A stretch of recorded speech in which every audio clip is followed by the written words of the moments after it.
বন্ধুরা, আমার রান্নাঘরে তোমাদের সবাইকে স্বাগত জানাই। আমি এখন করব বাঁধাকপি ঘন্ট। বাঁধাকপি ঘন্টটা আমি পুরো নিরামিষভাবেই করব। তাই এখানে আমি বাঁধাকপিগুলো কেটে নিয়েছি এরকমভাবে। তো এটা একদম কচি বাঁধাকপি ছিল, সেই জন্য আমি এগুলো একটু মোটা মোটা করে কেটেছি। কারণ কুচি একদম কচিগুলো যদি একটু মোটা করে না কাটি তাহলে জিনিসটা একদম একটু গলে গলে যায় আর কি রান্না করার পরে। তো সেই জন্য আমি এটাকে একটু মোটা মোটা করে কেটেছি, একদম না, আর একটু যদি এটা যদি বুড়াটা টাইপ হতো তাহলে এটাকে আরও কুচি কুচি করে কাটতাম। যাই হোক, তো এটার জন্য এখন লাগবে টমেটো কুচি। টমেটো কুচি ঠিক না, এটাকে আমি টমেটোটাকে এরকম সাইজের করে কেটেছি। তার সঙ্গে মটরশুঁটি, আদা বাটা লাগবে, আলু লাগবে, তার সঙ্গে ফোড়নে লাগবে জিরা ফোড়ন, তেজপাতা, শুকনো লঙ্কাও দেবো। তার সঙ্গে লাগছে হলুদ, লঙ্কার গুঁড়া আর জিরার গুঁড়া। এই দিয়ে আমি আজকে বাঁধাকপি ঘন্টটা করব। তো চলো, কড়াইতে তেল দিয়ে দিই। কড়াই বসানো আছে আগের থেকেই, তো কড়াই গরম হয়ে গেছে। তো কড়াইতে আমি পর্যাপ্ত পরিমাণে একবারে তেলটা দিয়ে দেব।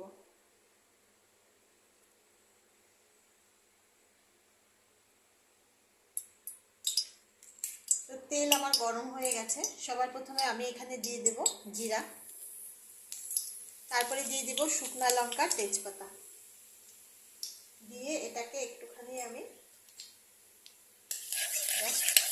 নাড়িয়ে নেব। তারপরে এখানে আমি যতখানি আদা নিয়েছি তার আধা আমি তেলের মধ্যে ছাড়বো। এই তেলের মধ্যে একটু আদাটা দিলে খুব সুন্দর একটা সেন্ট হয়। বাকি যে আদাটা আছে ওটা আমি পরে দেবো।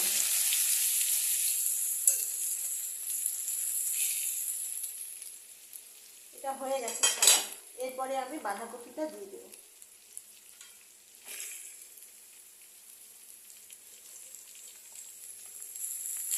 বাঁধাকপিটা দেওয়া হয়ে গেছে। বাঁধাকপিটা দিয়ে আমি এটাকে একটু ভালো করে নেড়ে নেব,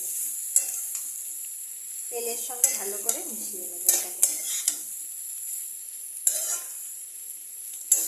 সঙ্গে মিশিয়ে নেওয়ার পরে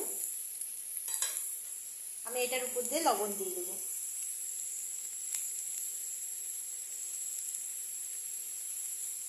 তারপরে আমি এটার উপর দিয়ে আলুগুলোকে এইভাবে দিয়ে দেবো। এটাতে আমি জল বেশি দেব না, সেই জন্য আলুটাকে একদম প্রথমেই দিয়ে দিলাম যাতে আলুটা সিদ্ধ হয়ে যায়। তার উপর দিয়ে আমি এই টমেটোগুলোকে দিয়ে দেবো। মটরশুঁটিটা আমি একটু পরে দিচ্ছি। দিয়ে এখন এটাকে আমি ঢাকনা দিয়ে দেবো। মিডিয়াম থেকে একটু লো করে রাখবো। ঠিক 5 মিনিট পরে আমি দেখব। দেখি 5 মিনিট হয়ে গেছে, এটার অবস্থাটা কি। দেখুন, এটা একদম বাঁধাকপিটা একটু মজে গেছে।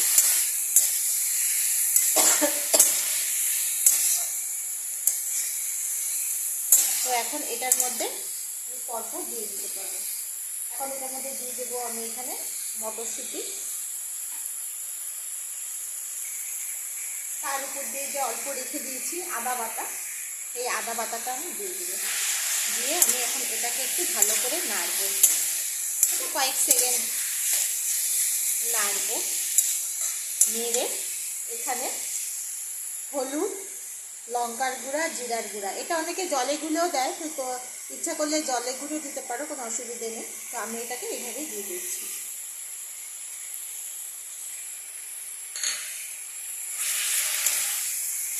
দিয়ে এখন এই মশলার সাথে এটাকে ভালো করে কষাতে হবে।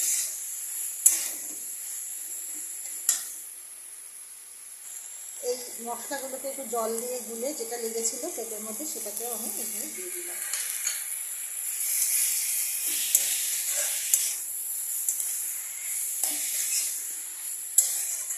এটাকে এখানে 3 থেকে 4 মিনিট এখানে কন্টিনিউ কষাতে হবে।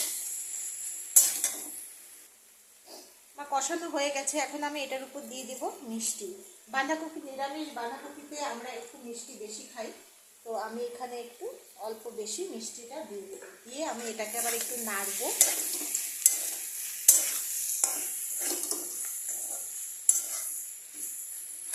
নেড়ে এখন এটার মধ্যে জল দিয়ে দেবো। এই যে গরম জল, আমি কেটলির মধ্যে গরম জল করে নিয়েছি, গরম জল দিলেই ভালো।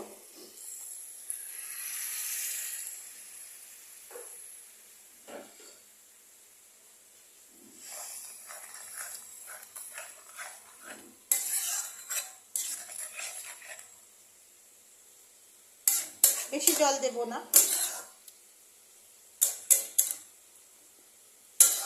মাখা মাখা ভাবে এভাবে জল দিয়ে আঁচটাকে কমিয়ে আমি এখন ঢাকা দিয়ে দেবো। 5 থেকে 7 মিনিট পরে তারপরে আসবে।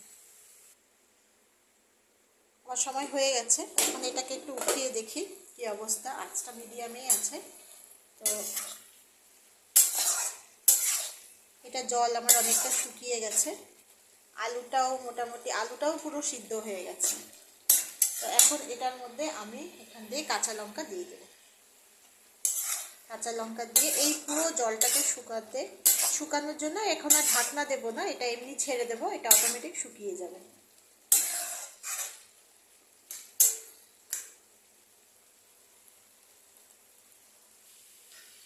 আমার এটা একদম পুরোপুরি কমপ্লিট। এখন এটার মধ্যে আমি গরম মশলা দিয়ে দেবো।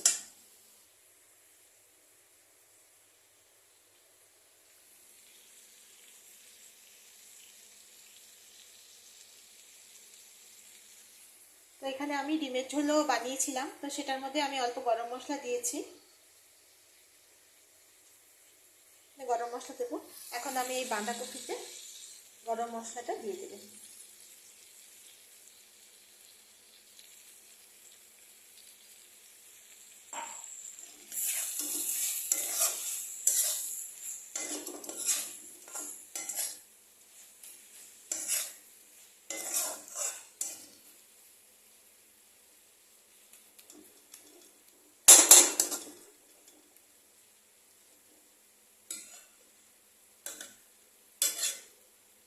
আমার রান্না কমপ্লিট।